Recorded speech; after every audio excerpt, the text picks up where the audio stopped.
La meilleure façon de prédire l'avenir, c'est de le créer, comme disait Peter Drucker. Tous les élèves peuvent atteindre la cible pourvu qu'ils la voient et qu'elle ne bouge pas, pour savoir où on s'en va. Bien, la rentrée scolaire s'en vient et on va vouloir mobiliser toute une organisation et ça va demander du leadership. Puis aujourd'hui, je vais te partager un modèle puissant pour ton leadership, c'est le modèle clarté. Je pense que tu vas apprécier. Commence ça dès maintenant. Le leadership, c'est l'impact positif que nous avons sur notre devenir et sur le devenir des personnes autour de nous. Pour être un agent de changement, il faut être un agent en changement. Le système d'éducation, c'est du monde. Et tout le monde est un leader. Bienvenue à Tout le monde est un leader, un podcast pour transformer l'éducation et pourquoi pas la société au grand complet. Et aujourd'hui, on prend de l'altitude, on pense à notre leadership, d'avoir un modèle, un référentiel, une façon de penser à son leadership. Je pense que ça peut nous aider à bien nous préparer et à faire certain qu'on n'oublie rien. Donc, tout n'est pas nécessairement dans le modèle que je vais te partager, mais ça coche pas mal des cases importantes auxquelles on doit penser pour notre leadership personnel et en équipe. Commençons ça dès maintenant. Le premier de six axes, c'est le leadership. On s'entend, le leadership, ça prend une vision. Je veux dire, le leadership, c'est une tâche d'alignement. On veut aligner les façons d'être et de faire des gens avec les objectifs. C'est quoi la vision? Où est-ce qu'on s'en va cette année? En 2026-2027, on s'en va où? Pourquoi c'est important? Pourquoi c'est important? Jim Rohn disait, je ne sais pas si ça vient de lui ou de Zig Ziglar, mais plus fort est le pourquoi, plus facile est le comment. Avec pourquoi en premier? On s'en va où, puis pourquoi c'est important? Puis ensuite de ça, on va vouloir créer un mouvement. Puis pour créer un mouvement, ça prend peut-être une petite carte routière, ça prend un chef d'orchestre. Hein? Comment on va faire pour progresser? Ouais. Puis ce qui nous qualifie pour être une personne qui va être le pilote de tout ça, que ce soit une salle de classe, une école, une organisation au complet, numéro 1, il faut que tu marches le chemin. En d'autres mots, la vision, puis ce que ça nous demande pour y aller, moi, je le marche dessus. Est-ce que je suis en train de le marcher, ce chemin-là? Est-ce que je suis un modèle d'individu qui marche vers ce que je dis qu'on devrait faire dans mon milieu? Je dois marcher le chemin. C'est un processus qualifiant. Sinon, je ne suis pas crédible. Donc, je dois marcher le chemin dans mon propre leadership.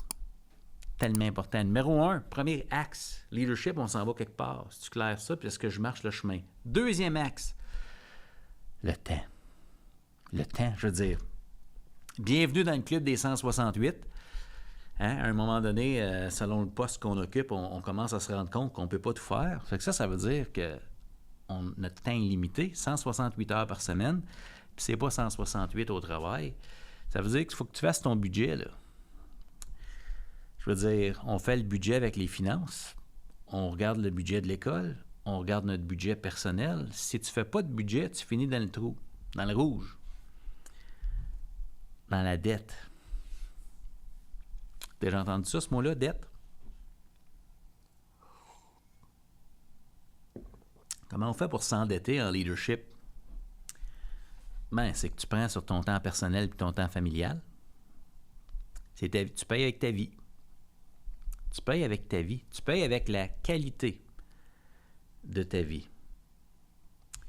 Ouais. Un petit choix inconscient à la fois. Fait que c'est quoi ton budget dans les 168 heures, ta semaine idéale, qui jamais va être idéale? Mais est-ce que tu te mets une limite? Parce que si tu te mets une limite, tu vas savoir ce que tu dois mettre dans ce temps-là. C'est-tu 40 heures? C'est-tu 48? C'est-tu 62? C'est-tu 70? C'est-tu 80? C'est quoi ton budget? Ouais. C'est quoi la limite avant que tu commences à t'endetter puis qu'il n'y ait plus de place pour toi dans ta vie? C'est quoi la limite? Ça te prend un budget. Parce qu'une fois que tu sais c'est quoi ton budget, tu sais comment tu vas l'investir. On investit notre temps. Comment? En établissant nos priorités, avec le temps que j'ai à mettre au travail, puis mon poste, puis j'ai des responsabilités, voici ce que je dois mettre dans mon calendrier pour m'acquitter de mes responsabilités. Ça va dire, par défaut, ça va te dire exactement à quoi tu dois dire non. Ou, oui, autrement. Systématiser des choses. Déléguer des choses. Laisser aller des choses.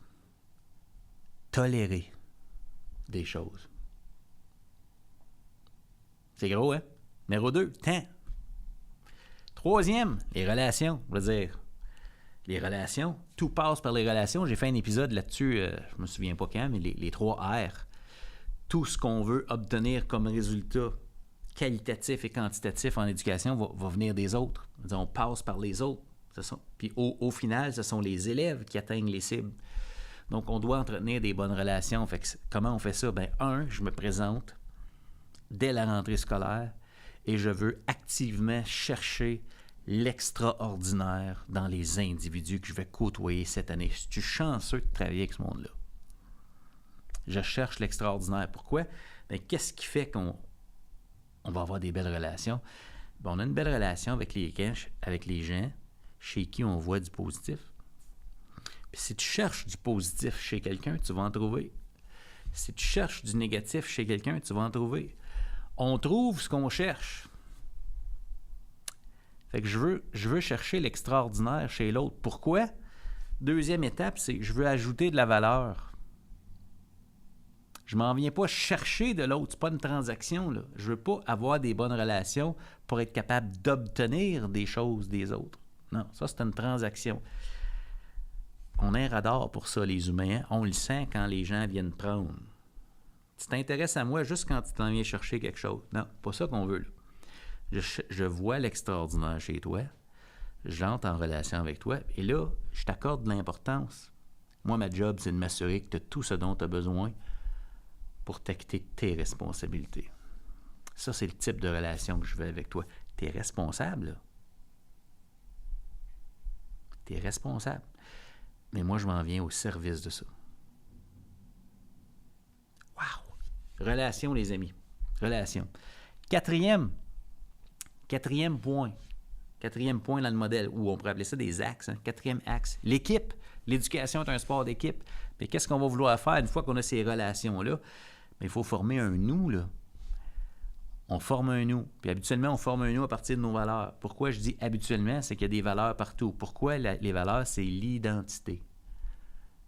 C'est le point d'ancrage du nous, nos valeurs. Pourquoi? On les incarne. On veut être ça. On veut être cohérent. C'est notre identité. Qu'est-ce qui nous unit?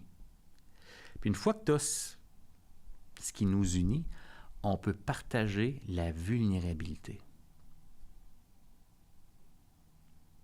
Wow! C'est gros, hein? Mais que si on peut être fiable, puis qu'on a un nous, prochaine étape, c'est de partager la vulnérabilité. On est-tu capable de dire « Hey, j'ai besoin de mon collègue. Hey, toi, tu as des forces là-dedans, tu peux peut-être m'aider. Hey, je me suis trompé. Hey, j'ai pas eu la bonne attitude à telle rencontre, là, je suis désolé pour ça. Écoute, j'avais pas une bonne avant-midi, là, puis... on est-tu capable d'être vulnérable? Oui. Si on est capable d'être vulnérable, on va pouvoir passer au prochain niveau qui est de partager la responsabilité du projet éducatif. On ne peut pas partager la responsabilité si on ne peut pas être vulnérable. On s'entend?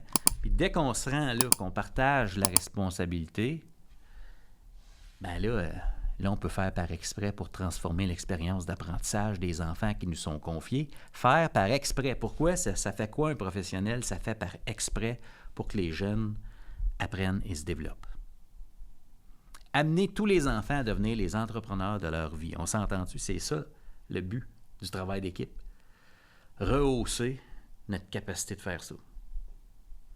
5e point, 5e axe pour notre leadership, l'attitude qui est le filtre avec lequel je vois la réalité. Il n'y a pas un être humain qui voit la réalité de façon objective. On voit la réalité sur laquelle on met l'accent, notre focus, notre attention. Où est-ce que mon attention va?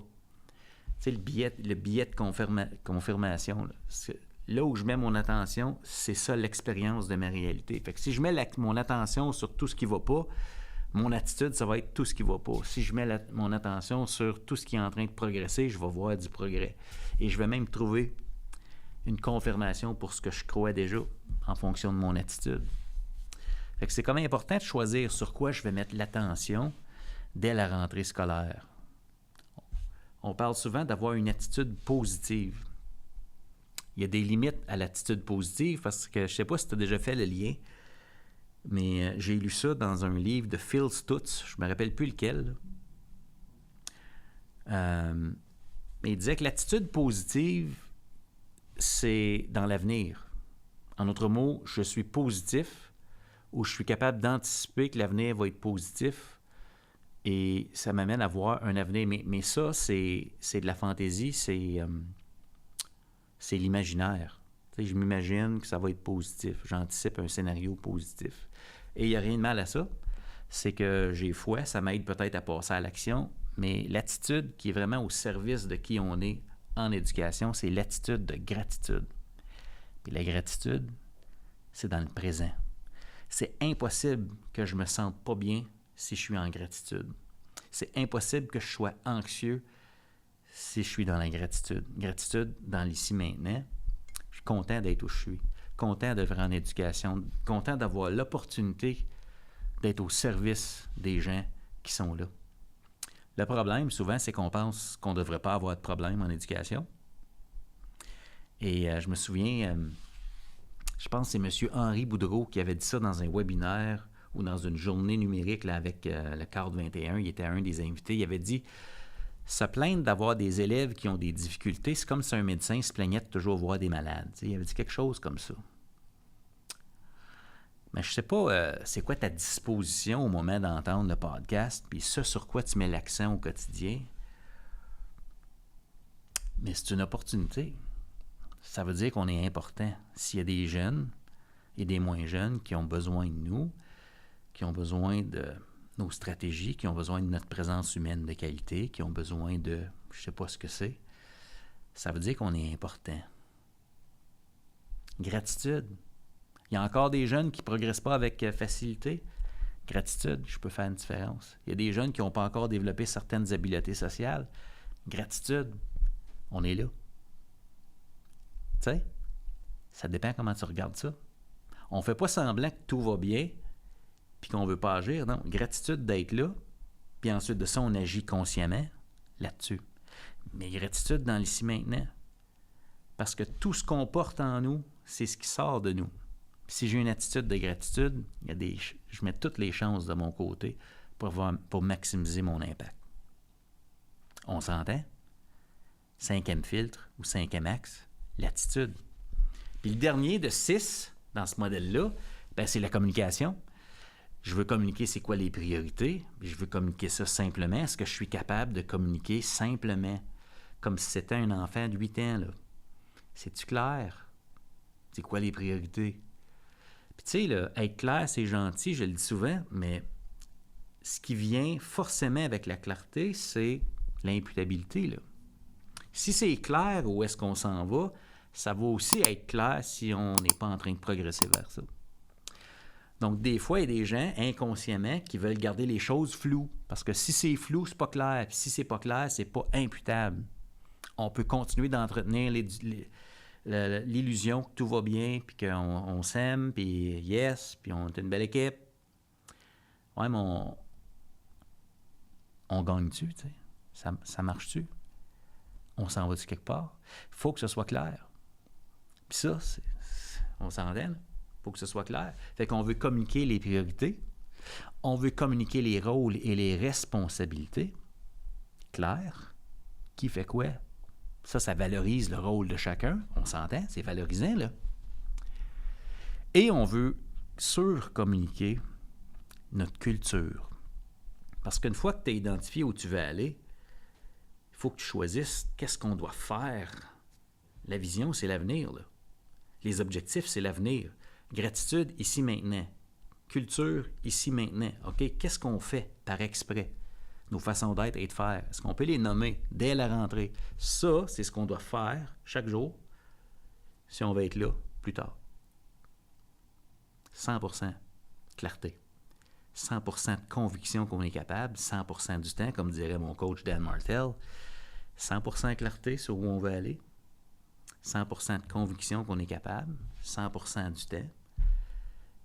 Mais ça prend les stratégies, ça prend la culture. Qu'est-ce qu'on fait par exprès pour gagner? Gagner étant quoi? Avoir l'impact qu'on veut sur notre milieu. La qualité de l'environnement, la qualité des apprentissages, la qualité des individus qu'on façonne grâce à ce que nous faisons ensemble.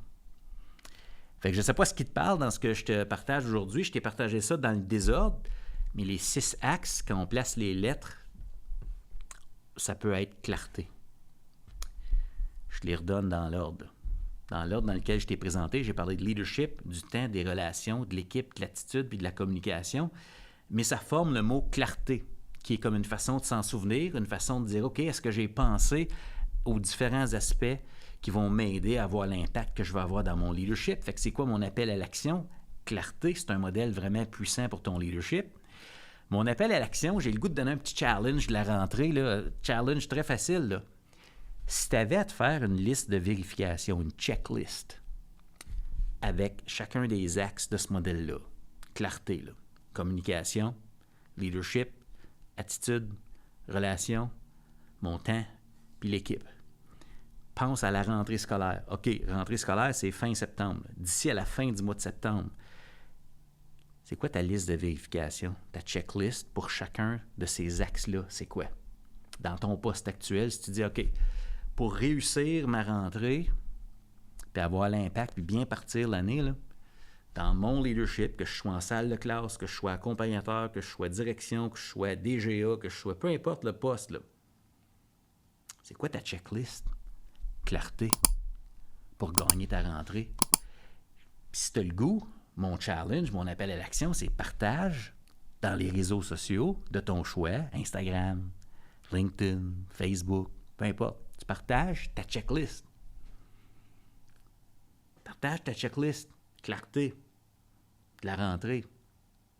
Pour s'entraider, pour voir ça a l'air de quoi ça pour les gens, cette checklist-là.